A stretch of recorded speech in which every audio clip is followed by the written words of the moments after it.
That soft little trim you've asked for at every appointment for 10 years, same length, same face, is either taking years off you or piling them on. 10 years of that is around 60 appointments and the better part of $4,000, and not one of them was a decision that actually said how old you look.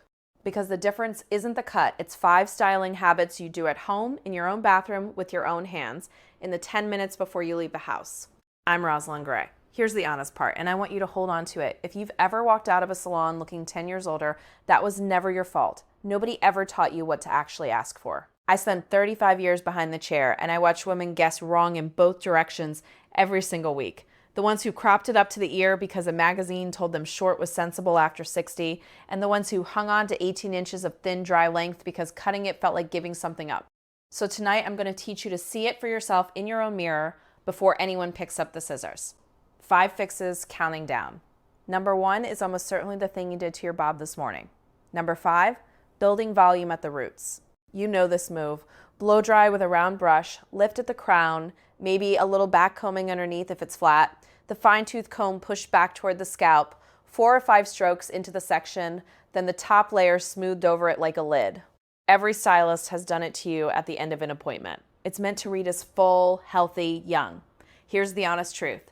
And it's newer than most salons know. Procter & Gamble ran 2 experiments with 3,500 women published last October in the International Journal of Cosmetic Science. Experiment 1, 1,500 women across Germany, Spain, and the States, ages 18 to 82. Experiment 2, 2,000 American women up to 87. They showed them the same hair, styled differently, and asked which looked youngest.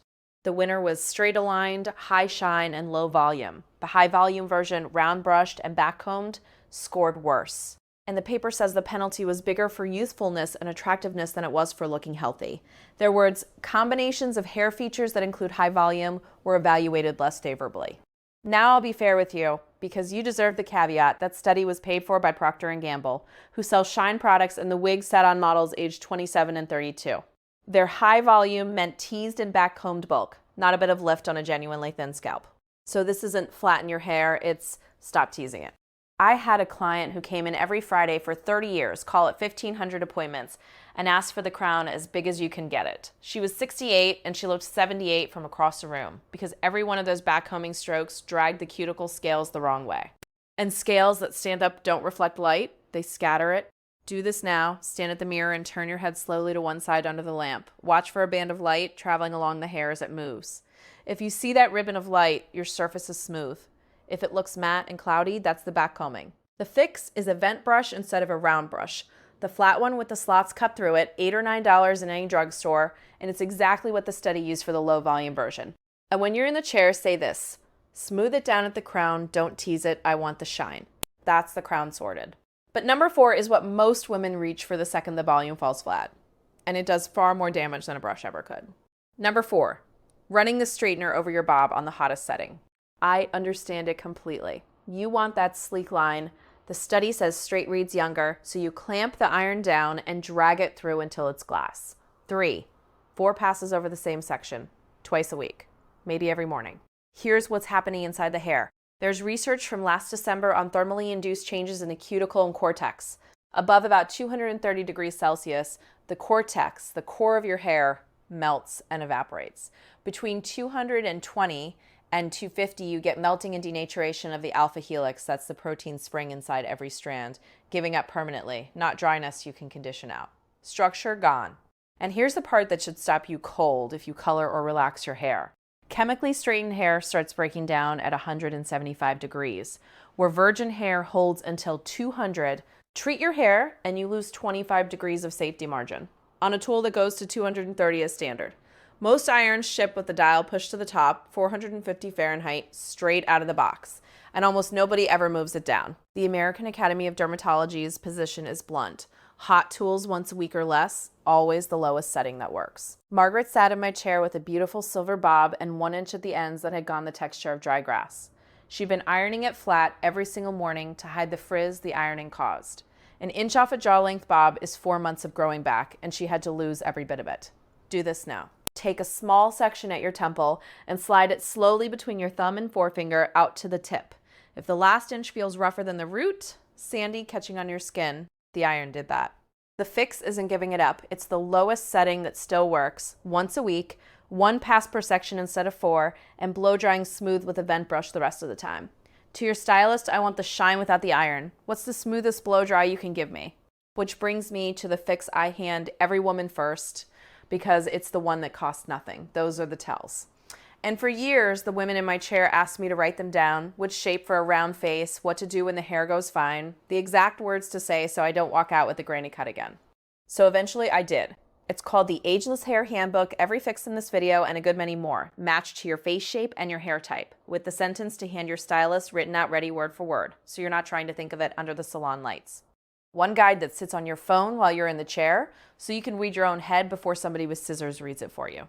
If you're watching this on your television, there's a small square code in the corner of the screen. Point your phone camera at it and it will open straight up. On a phone or a tablet, it's the first link right underneath this video. And if you'd rather just type it in later, go to rosalindgray.com. That's rosalindgray.com. Now, back to the countdown.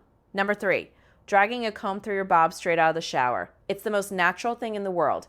Hair is wet, it's tangled, so you take the comb to it from the top and pull down. Faster. Kinder, you'd think, than fighting it dry. It's the opposite. Wet hair swells about 10% in diameter and its stiffness drops, meaning it snaps under far less pull than dry hair does. And Comaff and Wigman measured the combing force back in 1986. Wetting a tress causes a drastic increase in the force needed to get through the mid-lengths. So you're pulling harder on a fiber that breaks easier. You'll hear that hair is 50% weaker when wet. That number isn't from any study I can find. It's blog arithmetic. But the swelling and the fracturing are measured and real, and on a bob you feel it fast, because a bob is all one visible layer. Break the mid-lengths on a bob, and there's nowhere for the damage to hide. It shows up as that fuzzy halo standing up around your parting, and no product settles it, because those are broken ends pointing at the ceiling. And this compounds with something you can't stop. Sebum, your scalp's own oil, falls about 32% per decade in women from your 20s onwards. By 65, you're combing a fiber with a fraction of the natural lubrication it had at 30. It doesn't slide anymore. It squeaks and grips. Do this now. Go and look at the comb you keep by the sink. Count the short broken hairs caught in the teeth, not the long shed ones from the root, the stubby snapped ones, 2 or 3 inches long. Those aren't hairs you lost. Those are hairs you broke. And run your thumbnail down the teeth while you're there. If there's a molding seam ridged along them from the factory, that seam is catching every fiber it passes. The fix: squeeze the water out with a towel, press it, don't rub it back and forth, wait, then start at the ends and work up in short sections. And tell your stylist, show me how to detangle this without breaking it. I've been going at it from the top. That's the mechanical damage. Number 2 is a color problem hiding inside all of it, and it's the one that reads oldest on camera. Number 2, the way your gray has gone yellow and what you're doing about it. You've seen it. That brassy, smoke-stained cast at the front, worst around the face where a friend's silver looks like clean pewter and yours looks like an old piano key. Here's the mechanism, and it isn't dirt. Gray hair has no melanin, so it has no built-in UV filter. Sunlight oxidizes the tryptophan and the keratin into compounds, N-formylkynurenine and kynurenine, that are visibly yellow. Your hair is being bleached the wrong direction. Then you add heat to it. Tim Scott Wright of the hair surgery puts it plainly: overstyling with high heat hair dryers and straighteners leads to the yellowing of gray hair. So numbers 4 and 2 are the same wound. Claire Egerton adds the rest of the list: hard water, cigarette smoke, sun, and pigment sitting in your own hair products. And the purple shampoo you've been leaning on? Egerton's warning: avoid daily use or you'll go lilac.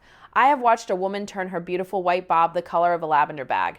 14 days straight, 10 minutes a time, absolutely certain she was fixing it. Why does this matter more than the cut? Because of shine. That P&G study found high shine won on youthfulness for 8 of the 10 wigs and on health for all 10. Yellow, dull gray is the exact opposite of what tested young. While we're here, most of you have less gray than you think. That 50% gray by 50 rule got checked against 4,192 people worldwide. Only 6 to 23% are half gray by 50. Between 45 and 65, 3/4 of people have some gray, averaging about 27% of the head. Do this now. Take your hair to a window in daylight, never bathroom light. Lift the front section and hold it against something plain and white. A towel, a sheet of paper. Against true white, the yellow shows instantly. That's the tell you can't see under a bulb. The fix: purple shampoo once a week, not daily, and 2 minutes on before you rinse, not the 10 the internet tells you. A $12 bottle should last you 6 months used that way. Rinse in the coolest water you can stand. And ask your stylist for a toner. It's $20 or $30 in most salons. And 15 minutes at the bowl. I've gone yellow at the front. Can you tone it back to a clean silver and tell me how often to come in? That's the color. But number one is the belief underneath every one of these, and it's very likely sitting on your head this morning. Number one, the sensible shortcut taken because short is supposed to take years off. This is the one I promised you at the start. It's the cut most women over 60 walk out of the salon with, 1.5 inches above the jaw, graduated up through the back, and the ends point cut with texturizing shears until the bottom edge more or less disappears. And it's chosen on a piece of information that isn't information at all. You've heard it everywhere. Short hair makes a woman look 4 years younger. 64% of people agree. I'm going to be straight with you now, the way I was with every woman in my chair, because you've been making decisions on this. I went and traced it.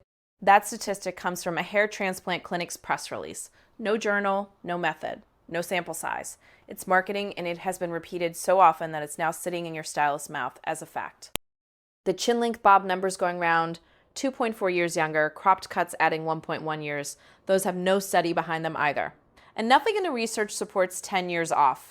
The largest peer-reviewed swings from hair are about 5 or 6 years from computer-rendered hair judged by women under 30. Facial contrast work found 93% of people picked the higher contrast face as younger, but the actual measured shift was 1.1 to 1.3 years. So what's real? Dropping hair density to 40% of the original made hair look about 6 years older. Straight read roughly 5 years younger than wavy. It's thinness and dullness that age you, not length. Dr. Payal Patel says it flatly, there is no biological reason why long hair suddenly becomes inappropriate after 50. And Gregory Patterson, who cuts Meryl Streep's hair, will tell you the bob knows no age, just don't over-texturize it and keep the bottom line strong and clean. That's the whole thing. Strong, clean weight at the ends, a cut can look sensible and still be the exact thing adding the years. And hair grows about 1/2 inch a month, so 2 inches taken off in a 20-minute appointment is 4 months of your life to get back. Do this now, 2 fingers flat against your jawbone. If your bob ends above your fingers, ask yourself honestly whether you chose that or whether somebody told you it was time. Then look at the very bottom edge. Wispy and see-through, or a solid line. Wispy is what's aging you. And going shorter makes wispy worse, not better. The fix and the sentence: keep the length at my jaw, cut the bottom line blunt and strong, and take the texturizing out of the ends. One serious word before I let you go. If your hairline itself is receding at the front, a band of smooth, shiny skin where the hairline used to sit, the fine baby hairs at the temple's gone first. Not just thinning behind it, that can be frontal fibrosing alopecia. It's 97% women, most often starting between 56 and 63, and it scars. No haircut touches it, and waiting costs you follicles. See a dermatologist, not a stylist. So before your next appointment, before you sit down and say just the usual, do one thing. Stand at a window in daylight and turn your head. Look for the light moving along your hair. 30 seconds. That's the whole homework, because the line where your hair ends and the shine on its surface set your age, never the length and never how neat it looks to a stranger. In 35 years, I watched too many women hand over their best feature on the strength of a rule nobody ever taught them to question. 52.2% of postmenopausal women have measurable hair loss, and 60% of them report low self-esteem. That is not vanity. As one of those papers put it, hair carries more social and psychological weight than biological. Tap like, and this reaches another woman who's about to be talked into a granny cut she never asked for. Subscribe. Next week, I'm doing the 5 things that make thin hair look thicker by the weekend, and not one of them is a mousse. And tell me below, what's the last cut that made you feel old and who talked you into it?